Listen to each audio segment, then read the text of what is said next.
Hi, ഞാനിന്ന് പരിപ്പുവട ഉണ്ടാക്കാൻ പോവാണ്. ഇപ്പോൾ സമയം 5:30 ആയിട്ടുണ്ട് വൈകുന്നേരം. പരിപ്പുവടയും കട്ടൻ ചായയും കൂടെ കുടിക്കാൻ നല്ല കോമ്പിനേഷൻ അല്ലേ. അപ്പോൾ ഇന്ന് പരിപ്പുവട ഉണ്ടാക്കാം. എങ്ങനെയാവുമെന്ന് അറിയത്തില്ല. ഞാൻ ആദ്യമായിട്ടാണ് പരിപ്പുവട ഉണ്ടാക്കാൻ പോകുന്നത്. ഓക്കെ, അപ്പോൾ അതിനാവശ്യമായിട്ടുള്ള എന്തൊക്കെ ഐറ്റംസാണ് ഞാൻ എടുത്തിരിക്കുന്നത് ഞാൻ പറഞ്ഞുതരാവേ.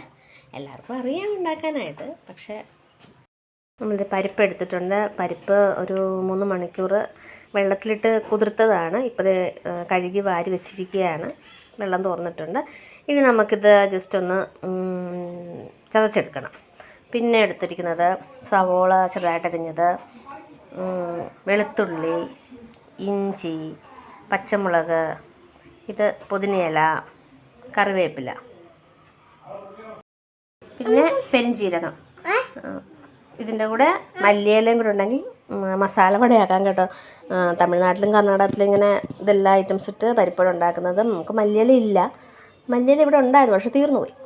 അപ്പോൾ നമുക്ക് ഇത്ര ഐറ്റംസ് വെച്ച് നമുക്ക് പരിപ്പുവട ഉണ്ടാക്കാം. പരിപ്പ് നമ്മളത് ചതച്ച് വെച്ചിട്ടുണ്ട്. ഇതുപോലെ ചതയ്ക്കണം. നമ്മൾ ചതയ്ക്കുമ്പോൾ ഒട്ടും വെള്ളം ചേർക്കാതെ വേണം ചതയ്ക്കാൻ. വെള്ളം ചേർത്തിട്ടുണ്ടെങ്കിൽ പരിപ്പുവട ഉണ്ടാക്കുമ്പം പൊട്ടിപ്പോവാന്നാണ് പറയാറ്.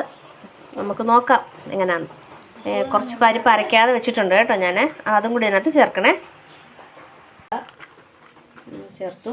പിന്നെ സവോള ഇട്ടു, പെരിഞ്ചീരകം ഇട്ടു, വെളുത്തുള്ളി, ഇഞ്ചി, പച്ചമുളക്, പുതിനയില, കറിവേപ്പില. ഇത്ര ഐറ്റംസ് നമ്മൾ ഇട്ടിട്ടുണ്ട്. നമ്മളൊരു കാര്യം മറന്നു, ഉപ്പിടണം. അത് നമ്മൾ ആവശ്യത്തിന് ചേർക്കണേ.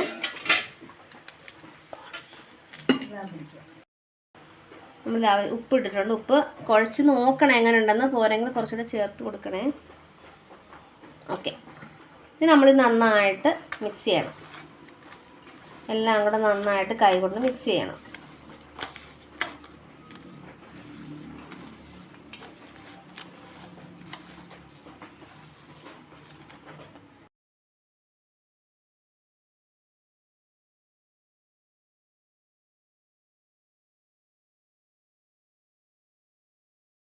മാവൊക്കെ കുഴച്ച് സെറ്റാക്കി വെച്ചിട്ടുണ്ട്. പാത്രം വെച്ചു, എണ്ണ ഒഴിച്ചു. എണ്ണ ചൂടായി കഴിഞ്ഞിട്ട് നമുക്കിടാം. എണ്ണ ചൂടായെന്നറിയാൻ വേണ്ടി ആദ്യം കുറച്ച് ലേശം ചെറിയൊരു കഷ്ണം ഇട്ട് നോക്കണം കേട്ടോ. അങ്ങനെ എണ്ണയൊക്കെ ചൂടായി കഴിഞ്ഞ ശേഷം നമ്മളിത് പരിപ്പുവട ഉണ്ടാക്കാൻ പോവുകയാണ്.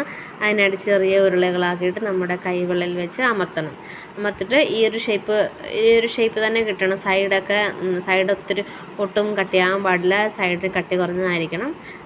ഇതുപോലെ ഇത് കറക്റ്റ് ഷേപ്പ് വന്നിട്ടുണ്ട്. അങ്ങനെ നമ്മളിത് എണ്ണ ചൂടായിട്ടുണ്ട്, അതിലേക്ക് നമ്മൾ ഇട്ട് കൊടുക്കണം.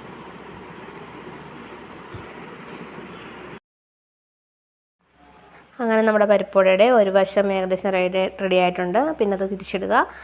അപ്പോൾ ഒത്തിരി നല്ല ബ്രൗൺ കളർ ആവരുത്. അപ്പോൾ അങ്ങനെ ആയിക്കഴിഞ്ഞാൽ പരിപ്പുവട ഭയങ്കര കട്ടിയായിരിക്കും, ഭയങ്കര ക്രിസ്പി ആയിട്ടിരിക്കും. അങ്ങനെ നമ്മുടെ പരിപ്പുവട റെഡിയായിരിക്കുകയാണ് കേട്ടോ. ഇനി നമുക്ക് കട്ടൻ ചായയും പരിപ്പുവടയും കൂട്ടി കഴിക്കാം.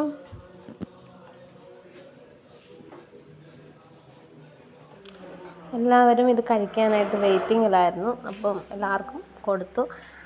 തക്കുടിനും അയിനിക്കുട്ടനൊക്കെ നന്നായിട്ട് ഇഷ്ടപ്പെട്ടു. ഓക്കെ പറഞ്ഞിട്ടുണ്ട്. അയിനിക്കുട്ടനും ഓക്കെ പറഞ്ഞപ്പോൾ ടേസ്റ്റ് ഉണ്ടെന്നാണ് അർത്ഥം. അവൻ എന്തെങ്കിലും ചെറിയ മിസ്റ്റേക്ക് ഉണ്ടെങ്കിൽ ഉടനെ അവൻ പറയും എന്താ പ്രശ്നം എന്നുള്ളത്.